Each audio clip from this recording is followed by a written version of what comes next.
Hello mga kakumare! Medyo na busy lang po ng bongga ang auntie nyo kaya ngayon lang ako nakapag-share ng video na hindi naman masyado ganun ka-importante.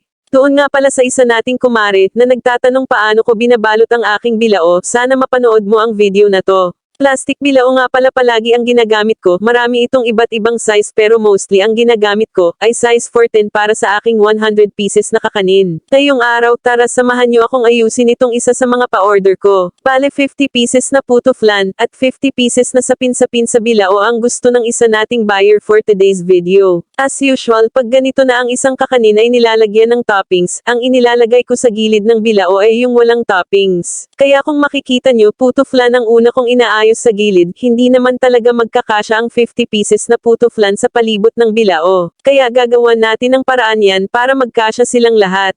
Ganyan yung itsura niya pagkatapos kong mailagay ang puto flan sa gilid. Tapos ang isusunod naman nating ayusin ay ang itong ating sapin-sapin. 50 pieces din lahat ito, ganitong style yung naisip ko na pag-arrange kasi nga kailangan ko pa ng maliit na space para sa natirang puto flan kanina. Sa loob ng 3 taon na pagbebenta ng mga kakanin, naging kabisado ko na kung paano sila pagkasyahin sa bilao na hindi nasisira at magandang tingnan.